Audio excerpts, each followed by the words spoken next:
नमस्कार, स्वागत है आपका हमारी खास पेशकश कॉर्पोरेट स्कैन में। आज हमारे साथ नंदन एक्जिम के सीईओ मिस्टर दीपक चिरीपाल जुड़ रहे हैं। उनसे बातचीत करते हैं कि कंपनी किस तरफ एक्सपेंशन करने जा रही है, किस तरह से कंपनी की ग्रोथ या हालात हैं। दीपक जी नमस्कार, स्वागत है आपका। पहला सवाल आपसे यही रहेगा कि आपके सेक्टर में अगर देखें तो आप काफी तेजी से एक्सपेंशन कर रहे हैं। कितना कुछ एक्सपेंशन पर खर्च कर रहे हैं और कब तक ये कैपेसिटी एक्सपेंशन पूरा होगा आपका? Good afternoon. As far as Nandan is concern, मैं आपको बताऊं जी, नंदन एक्जिम हमने प्रोडक्शन फैसिलिटी शुरू की थी लास्ट 10 इयर्स पहले।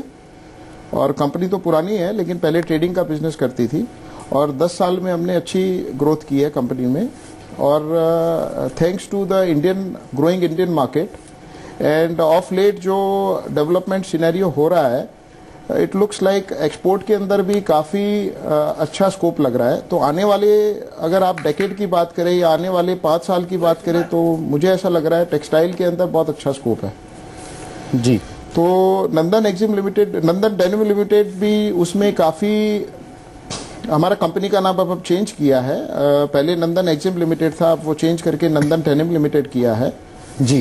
एंड नंदन पे हम काफी अभी आगे एक्सपांशन का प्लानिंग कर रहे हैं और हर साल with the blessings of our bankers and our other stake holders we are continuously expanding जी। एज फार एज अभी करंट एक्सपांशन प्लान्स की बात करें तो मैं आपको बताना चाहूंगा कि हमने टोटल मिला के 1270 करोड़ का एक्सपांशन प्लानिंग पाइपलाइन में ले रखा है, जिसमें से अप्रोक्सीमेटली 175 करोड़ का हमने ऑलरेडी एक्सपांशन और फाइनेंशियल टाइप कर दिया है, एक्सपांशन कंप्लीट कर दिया है जी। और जिसमें कि टोटल डेट कंपोनेंट 850 करोड़ के आसपास है 1270 करोड़ में से। और फिलहाल हमने 123 करोड़ का ऑलरेडी एग्जीक्यूट कर दिया है डेट जी। इसके अंदर as far as product is concerned, हम जो डेनिम प्रोडक्ट कर रहे हैं अभी तक तो, लेकिन आने वाले टाइम में हम यार्न डाइड शर्टिंग भी करेंगे और टाइड फैब्रिक्स भी करेंगे, जिसको हम खाकीज के नाम से ज्यादातर या बॉटम वेट के नाम से ज्यादा पॉपुलर है इन द कॉमन पार्लेंस। तो वो हम इंट्रोड्यूस कर रहे हैं। टोटल मिलाकर के हमारा जो कैपेसिटी है वो अभी तक जो है 70 मिलियन मीटर्स पर एनम का है, वो बढ़कर के हो जाएगा 110 million meters per annum as far as denim fabric is concerned. और शर्टिंग फैब्रिक्स का हम बढ़ा करके, शर्टिंग एंड डाइड फैब्रिक्स का बढ़ा करके हम इसको 24 मिलियन मीटर्स पर एनम पर ले जाएंगे पोस्ट एक्सपांशन जी। अप्रोक्सीमेटली ये सारा एक्सपांशन करने में हम ये एक्सपेक्ट कर रहे हैं अनदर 2 इयर्स लगेगा।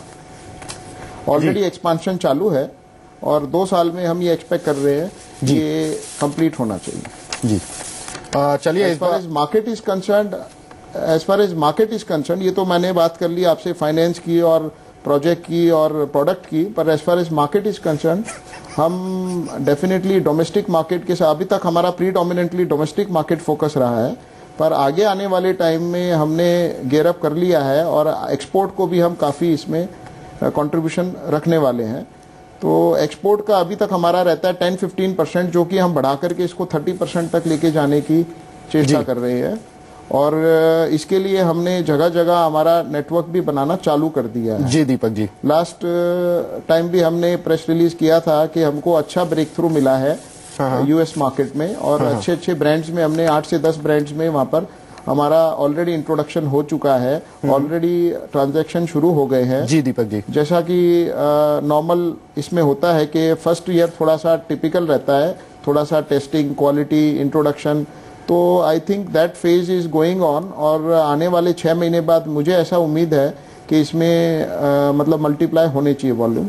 और जिस तरीके से कंपनी ने एक्सपांशन प्लान कर रखे हैं, तो साइड बाय साइड हमारा मार्केटिंग भी गेयर अप हो रहा है। I am very confident. जी दीपक जी, दूसरा सवाल आपसे रहेगा कि आप कुछ एक्विजिशन मोड में भी आ रहे हैं, क्योंकि एक्सपेंशन तो आप काफी तेजी से कर रहे हैं।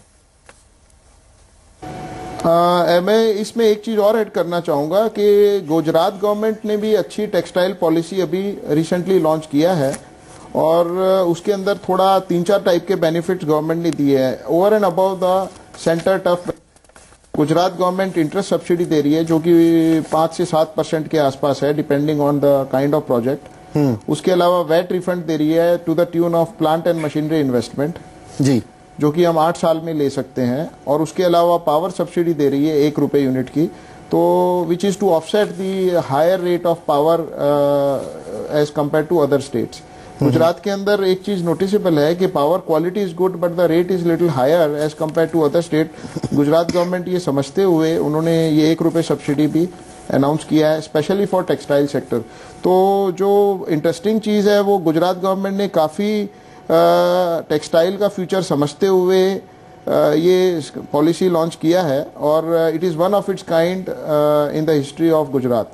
तो मुझे ये काफी एनकरेजिंग स्टेप लगता है as far as government is concern and as far as the textile future is concern. So इस वजह से हमने काफी इसमें एक्सपांशन का भी एग्रेसिव प्लानिंग ले लिया है जी। और रहा सवाल आपने जो बात की एक्विजिशन का अभी हमारा कोई ऐसा प्लानिंग नहीं है जी। चलिए, एक्विजिशन की ग्रीन फील्ड और ब्राउन फील्ड, हाँ ग्रीन फील्ड और ब्राउन फील्ड प्रोजेक्ट ही हम करेंगे।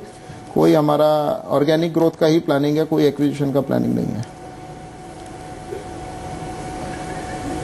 जी। दीपक जी, अगला सवाल रहेगा दीपक जी आपसे कि आप कुछ प्राइसिंग को लेकर बता सकें कि इंडस्ट्री में इस समय प्राइसिंग कैसी है और क्या कुछ आप प्राइस बढ़ा रहे हैं आने वाले समय में? आप प्रोडक्ट प्राइसिंग की बात कर रहे हैं? जी बिल्कुल। प्रोडक्ट एट चिरीपाल हमने हमेशा यही मतलब फिलॉसफी रखी है कि प्राइसिंग जो है हमेशा एज पर मार्केट ड्रिवन रहता है। तो मैं ये तो नहीं कहूंगा कि प्राइसिंग बढ़ाने की हमारी कोई प्लानिंग है या प्राइसिंग हम बढ़ाने का सोच रहे हैं। हमारा जो प्लानिंग है, एक साइड हमने जो मार्केट ये जो प्रोडक्शन बढ़ाने का प्लानिंग कर रखा है, तो ऑब्वियसली हमको थोड़ा सा प्राइस एडवांटेज कस्टमर को देना पड़ेगा। साथ में हमारा जो प्रोडक्शन बढ़ेगा तो उसमें कस्टमर को फास्टर डिलीवरी और बेटर प्रोडक्ट प्रोफाइल का एडवांटेज भी मिलेगा। सो मतलब वी कैन से कि अंडर वन रूफ कस्टमर को हर टाइप के प्रोडक्ट्स मिल जाएंगे, तो वो एक हमारा स्ट्रांग पॉइंट रहेगा। और साथ में फास्टर डिलीवरी रहेगा, जो बेटर कस्टमर सर्विसिंग हमारा स्ट्रांग पॉइंट रहेगा। As far as pricing is concern, मैं बोलूंगा अभी आवर पॉलिसी इज कि we will be offering value for money product and will be offering at competitive pricing जी। साथ ही आखिरी सवाल आपसे दीपक जी कि एक्सपोर्ट का जो टोटल रेवेन्यू में आपके होगा हिस्सा, वो कितना होगा इस फाइनेंशियल ईयर में और Q3 कैसा रहने वाला है? अगर करंट फाइनेंशियल ईयर की बात करें तो हमारा ये एनीवेयर बिटवीन 12 to 15% के आसपास ये रहेगा एक्सपोर्ट का, जो कि हमने टारगेट बना रखा है। आने वाले 2 साल में इसको हम 35 to 40% पे ले जाएंगे पोस्ट एक्सपांशन। तो 2 साल में जब हमारा एक्सपांशन कंप्लीट होगा तो धीरे धीरे बढ़ा करके हम इसको 35 से 40% के आसपास इसको ओवरऑल ले जाएंगे, सो दैट मतलब डोमेस्टिक मार्केट और एक्सपोर्ट मार्केट का एक करेक्ट बैलेंस हो सके। And I would also like to add कि डोमेस्टिक मार्केट में भी काफी एक्सपांशन आ रही है, तो उसको भी ये ऑफसेट करने में काफी हेल्प करेगा ये स्ट्रेटेजी, हमारा मार्केटिंग स्ट्रेटेजी। उसके अलावा काफी बायर्स जो है अभी चाइना से इंडिया सोर्सिंग शिफ्ट करने के बारे में सोच रहे हैं, and they have started moving their buying offices और sourcing offices to India also.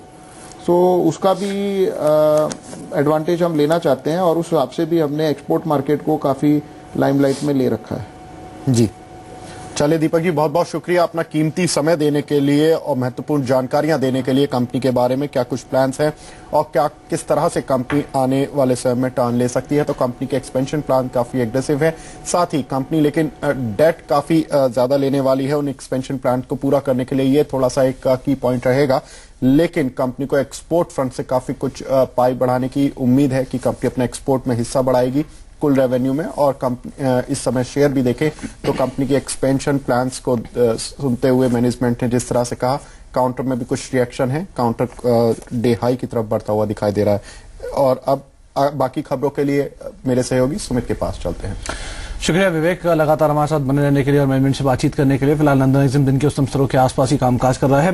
Rajesh ji, आप कार्यक्रम में शामिल हुए, आपका बहुत बहुत शुक्रिया। डिस्क्लेमर लेने से पहले कोई छोटी अवधि के लिहाज से अगर कोई शेयर्स आप रिकमेंड कर पाएं जहां पर खरीदारी या फिर बिकवाली की राय होगी?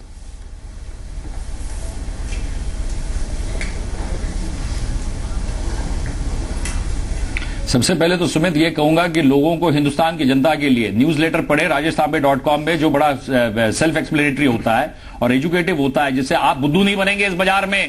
That is number 1। rajesh.com पे लॉग करिए और न्यूज़लेटर को पढ़िए, बड़ी अच्छी इंफॉर्मेशन देता हूं। ये ऑयल एंड गैस सेक्टर के ऊपर, जैसे मैंने सुमित को बोला, और समय की पाबंदी है। इरोस इंटरनेशनल को अभी खरीदो, 5-10% के प्रॉफिट के ऊपर बेच देना और उसके बाद फिर हलवा पूरी खाना। जयराम जी की जी। निधि, आप भी कार्यक्रम में शामिल हुए, आपका बहुत बहुत शुक्रिया। ज्यादा आपसे बातचीत नहीं हो पाई, कोई डिस्क्लेमर आपकी तरफ से? जी, इसमें जो भी स्टॉक्स रेकमेंडेड है उसमें हमारी कंपनी के या उनके क्लाइंट्स के पोजीशंस हो सकती हैं। चलिए, आप दोनों का भी बहुत बहुत शुक्रिया हमारे साथ मौजूद रहने के लिए और अपना कीमती समय में देने के लिए। और बाजारों के अंदर भी एक फ्लैट स्टोन पे ही कामकाज हो रहा है। अहम रहेगा स्मॉल कैप और मिड कैप इंडेक्स, यहाँ पे ऊपरी स्तर से कुछ बिकवाली देखने को मिली है। रुपया 62 के नीचे मूव कर चुका है। सेकंड हाफ कैसा रहता है इस पर तो नजर रहेगी ही, लेकिन इन्फोसिस, IIP और इन्फ्लेशन के नंबर से ठीक पहले वायदा बाजार में आपकी रणनीति क्या हो, लौटते और जानते हैं। तब तक के लिए नमस्कार। नमस्कार।